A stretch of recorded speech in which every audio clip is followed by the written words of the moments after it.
Bonjour à tous, bonjour peuple de Dieu, bonjour chers auditeurs. Nous sommes le vendredi 13 décembre 2019 et c'est un nouveau jour. L'Éternel Dieu, le Seigneur dans sa grâce nous accorde de vivre, d'avoir le souffle de vie en cette journée et nous lui disons merci pour cela. Nous lui rendons grâce et nous bénissons son saint nom. Alors, aujourd'hui, je viens par cet audio vous apporter une petite parole d'encouragement. Je viens faire une exhortation pour encourager quelqu'un à ne pas se laisser aller, à ne pas abandonner, mais à persévérer tout simplement. Nous allons lire un petit verset, Proverbe 24, verset 10. Le verset nous dit ceci. « Si tu te laisses abattre au jour de l'adversité, ta force est bien peu de choses. » Je répète, « Si tu te laisses abattre au jour de l'adversité, ta force est bien peu de choses. » C'est Proverbe 24, verset 10, dans la version du Semeur.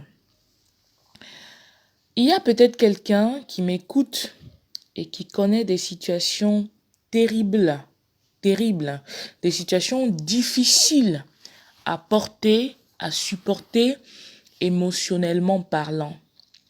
Il y a peut-être des situations que tu traverses et pour lesquelles tu pries, pour lesquelles tu cherches la face du Seigneur et qui ne changent pas. Au contraire, qui ont même tendance à s'empirer avec le temps. Je te donne cette parole. Proverbe 24, verset 10. Si tu te laisses abattre au jour de l'adversité, ta force est bien peu de choses. Il arrive parfois que nous ayons comme des lueurs d'espoir par rapport à ces situations-là.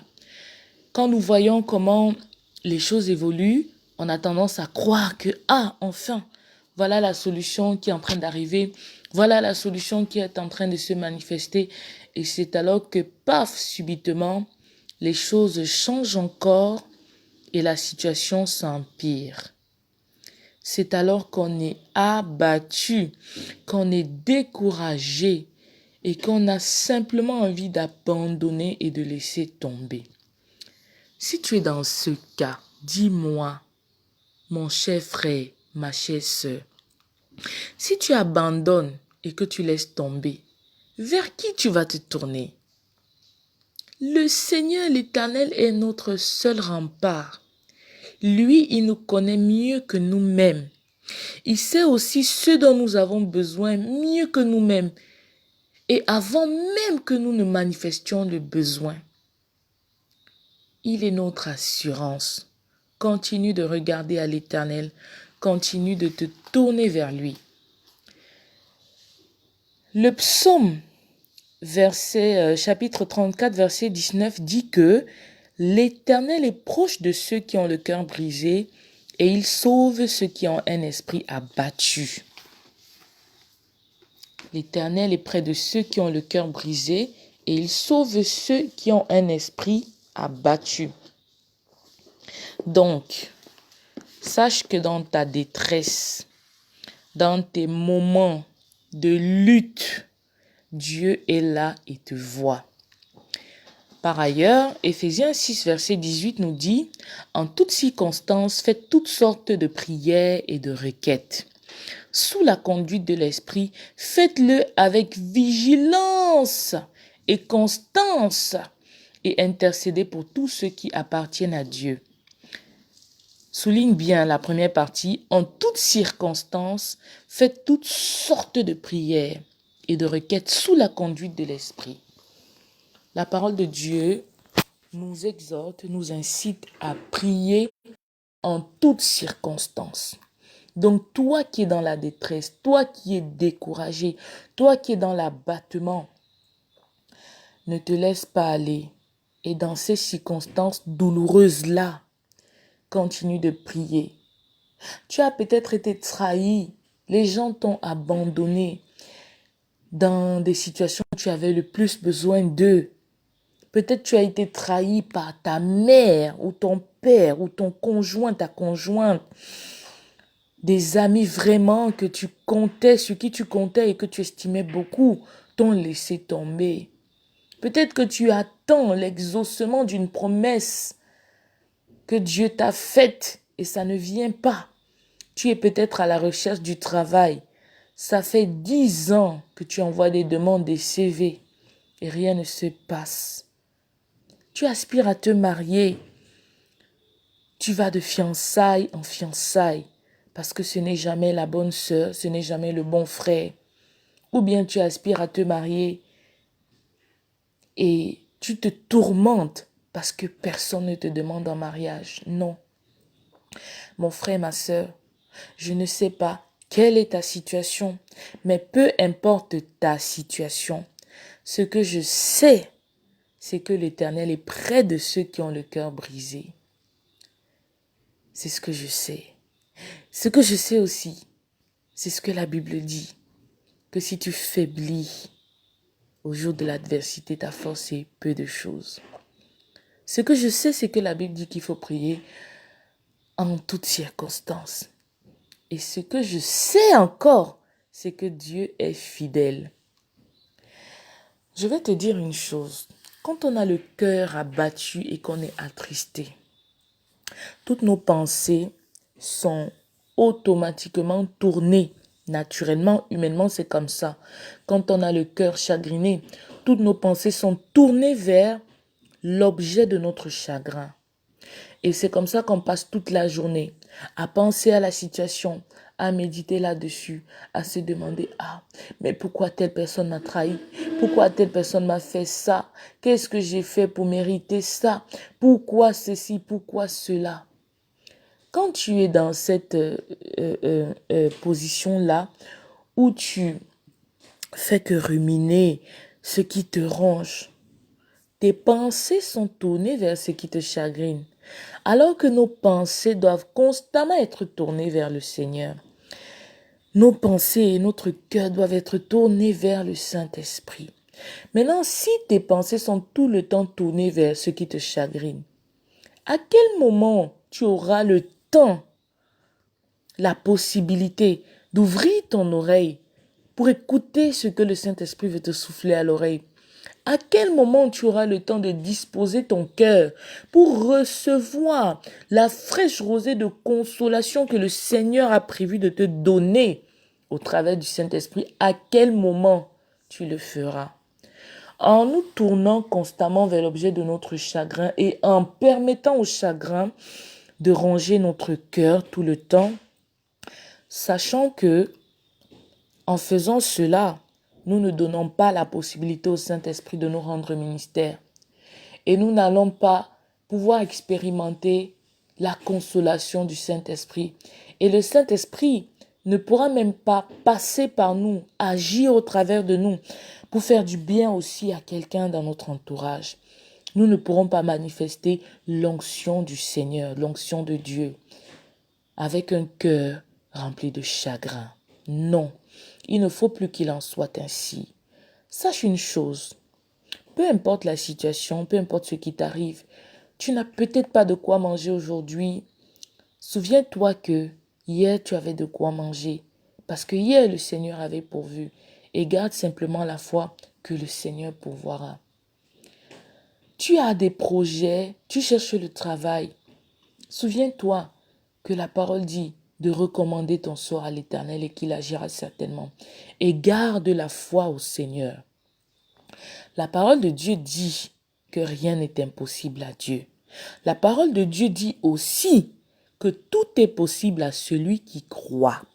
Maintenant, si toi tu crois que rien n'est impossible à Dieu, parce que par nous-mêmes on ne peut rien. Si tu crois que rien n'est impossible à Dieu, alors parce que tu as cru que rien n'est impossible à Dieu, tout est possible à toi. Tout est possible parce que tu crois. Et c'est sur la parole de Dieu que tu t'appuies. Ce que je veux simplement te dire, continue de garder la foi. Assure-toi que tu n'as pas péché dans ta détresse, que tu n'as pas péché dans cette situation de chagrin ou que tu n'es pas en train de pécher. Écoute-moi, mon frère, ma soeur. Assure-toi que tu n'as pas péché en parole, que tu n'as pas péché en action. Parce qu'il arrive souvent que quand nous arrivons au bout du chagrin, la douleur est tellement intense, pap, on commence à dire des paroles insensées. Parce que nous sommes animés par la colère, l'impatience, le dépassement ou bien une certaine tristesse qu'on en a marre et on pêche. On commence à dire des choses insensées ou bien on commet des actions qu'on ne devait pas commettre. Si ça t'est arrivé, ressaisis-toi. Ressaisis-toi et répands-toi.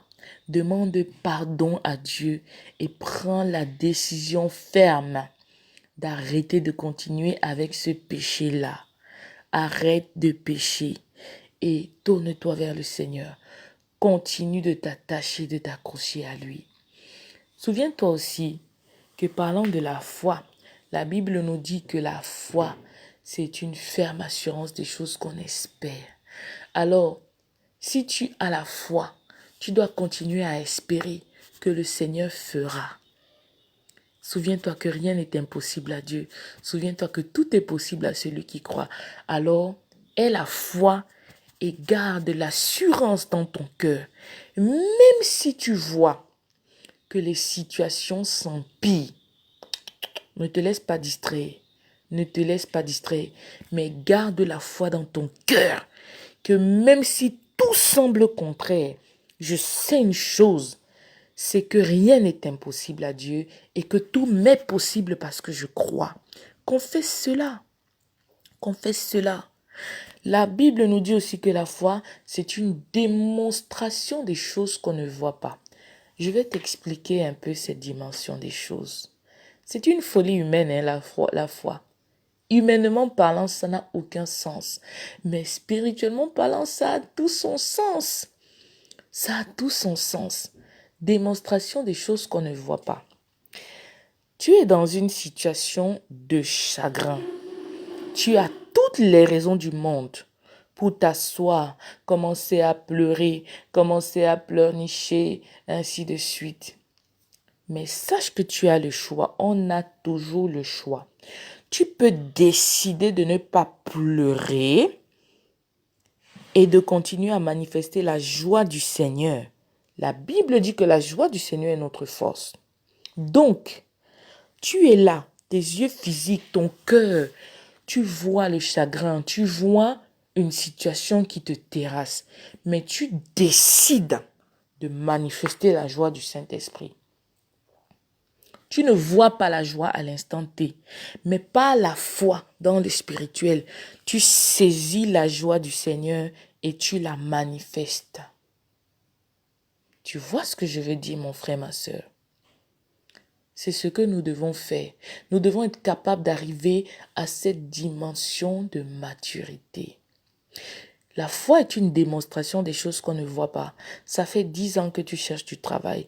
Tu vas de société en société, tu déposes des CV. Tu es fatigué, dépassé. Tu es l'aîné de ta famille. Tout le monde a les regards sur toi. Tu ne sais pas comment faire. Ne te laisse pas ébranler. Même si on t'a déjà insulté, même si on ne fait que te critiquer, même si tu es devenu le principal sujet de conversation des choses au quartier, dans la famille, ne te laisse pas ébranler. Continue de chercher du travail. Arrête-toi à un moment donné. Demande au Seigneur de t'inspirer des stratégies qui vont marcher. Parce que parfois aussi on reste carré dans une certaine action qu'on reproduit, mais demande au Seigneur de t'éclairer, de te donner l'intelligence. Trouver de nouvelles stratégies. Tu comprends? Trouver de nouvelles stratégies, mais ne te laisse pas décourager. Et prie déjà pour le travail que Dieu va te donner. Tu n'as pas encore le travail, hein? Aucune société ne t'a même appelé. Mais prie déjà et rends grâce. C'est-à-dire, positionne-toi dans ce que Dieu va faire. Tu comprends? Par la foi. et rends grâce à Dieu pour le travail qu'il va te donner. Rends grâce à Dieu pour le rendement que tu produiras dans ce travail et prie déjà pour toutes ces choses. Projette-toi par la foi dans ces choses-là et rends déjà grâce au Seigneur. C'est ça la foi. Humainement parlant, c'est une folie. C'est une folie.